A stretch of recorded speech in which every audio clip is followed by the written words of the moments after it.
आर्यन राजवर्मा वाराणसी, इनका सवाल है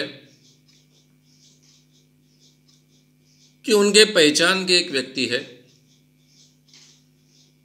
वे बहुत साधना कर रहे हैं और साधना करते करते उनको लग रहा है कि उन्हें सिद्धि प्राप्त हो रही है। उनको अलग अलग अनुभव आ रहे हैं। कभी उन्हें बांसुरी की आवाज़ सुनाई देती है, कभी घुंघरू की आवाज़ सुनाई देती है, अलग अलग अनुभूति आती है। तो ये सब चीज़ क्या है? धन्यवाद, आपने बहुत अच्छा सवाल पूछा और शायद ही कोई दूसरा व्यक्ति इस सवाल का जवाब दे पाए। जब भी हम कोई तपस्साधना करते हैं, मेडिटेशन करते हैं, प्रार्थना करते हैं एकाग्रता से, तो इस अवस्था में जब पूरी तरह से हम एकाग्र हो जाते हैं, हमारा शरीर भी और मन भी, बॉडी एंड माइंड बोथ, तो हम एक अल्फा रिदम की अवस्था में जाते हैं, जिसको ट्रांस की अवस्था कहते हैं, हिप्नोसिस की अवस्था कहते हैं। इस अवस्था में जाने के बाद में कुछ लोग डीप ट्रांस में जा सकते हैं। पढ़ी लिखी आबादी में साधारणतः 25% लोग से 35% लोग डीप ट्रांस में जा सकते हैं। और जो लोग 35% या 25% डीप ट्रांस में जा सकते हैं, उनको अलग अलग ढंग के अनुभव आते हैं। एक अनुभव होता है हेलुसिनेशंस होना। हेलुसिनेशंस का मतलब होता है कि अपने पांचों इंद्रियों के अनुभव हमें आते हैं। हमें कुछ सुनाई देता है, वो सुनाई देना इतना सच होता है कि जैसा मैं प्रत्यक्ष अपने सामने के मित्र को देख रहा हूं, सामने का मित्र मुझे देख रहा है, मुझे एक दूसरे से हम बात कर रहे हैं उस ढंग से। ये हेलुसिनेशंस के बारे में मैंने विस्तार से सम्मोहन इस सीरीज में आपके सामने बातें रखी। अब मैंने शुरुआत में 5-1 हजार लड़के लड़कियों पर ये प्रयोग किए हैं। शुरुआत में लड़कियां बहुत आसानी से, सम्मोहन पहले ही बदनाम शब्द, उसी शब्द को लेकर मैं काम कर रहा हूं, तो नेचुरली बहुत डरते थे।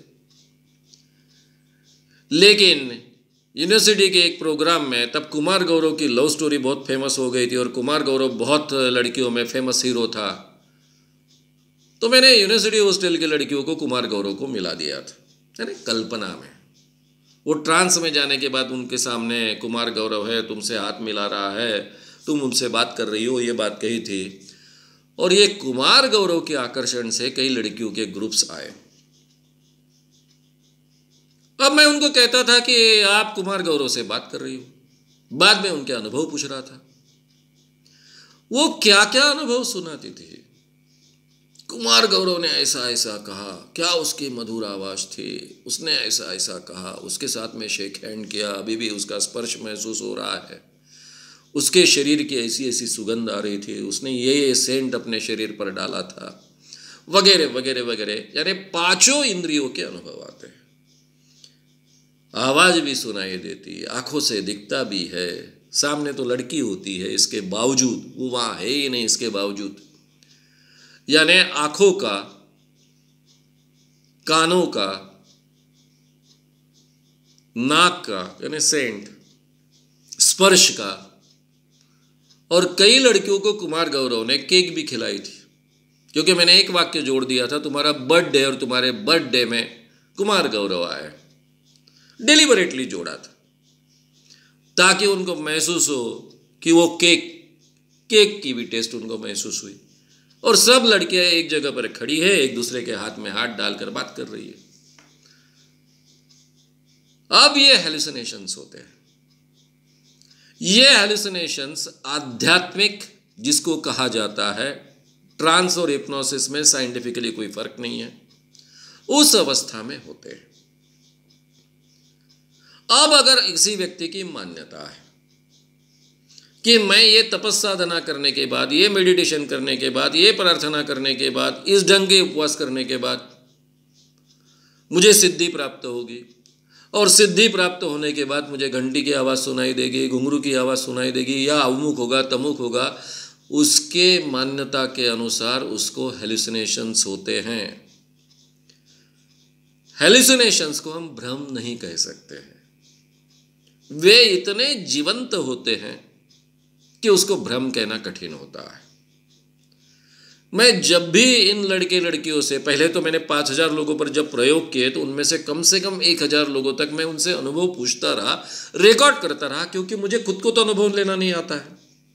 तो इनको क्या अनुभव आए थे, उनको जब मैं पूछता हूं कि ये भ्रम है, तो ऐसा कैसा भ्रम है, अभी तो मुंह में मेरे केक है, बाकी सब झूठा है, लेकिन केक तो मुंह में है ना, खाया तो कुछ नहीं, कल्पना में खाया है, लेकिन टेस्ट अभी भी मुंह में है। मैंने जिनको भगवान कृष्ण का भ्रम दिखाया था, यानी सजेशन दिया था डीप ट्रांस में, वे कहते हैं कि आप कह रहे हो ये सब भ्रम है, कैसा हम माने, अभी भी हमारे मुंह में भगवान कृष्ण ने जो हमें दही दिया है वो टेस्ट हम महसूस कर रहे हैं। उसके बाद में मैंने भगवान का भ्रम देना छोड़ दिया, क्योंकि वो गलतफहमी दूर करना कठिन है। गौरव तो आ नहीं सकता, कुमार गौरव ये तो ठीक है, हेमा मालिनी तो आ नहीं सकती, ये तो ठीक है, ये तो समझाया जा सकता है, लेकिन भगवान यहाँ नहीं आ सकते, कैसा समझाया जा सकता है।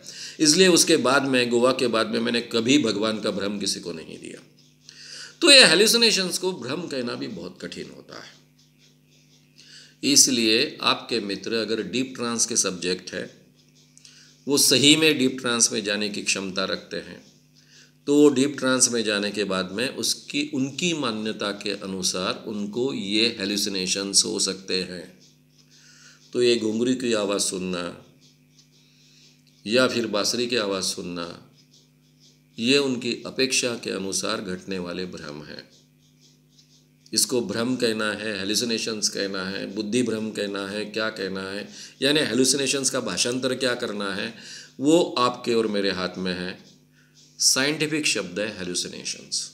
तो यह हेलुसिनेशन संभव है, लेकिन इसका सिद्धि से कोई संबंध नहीं है।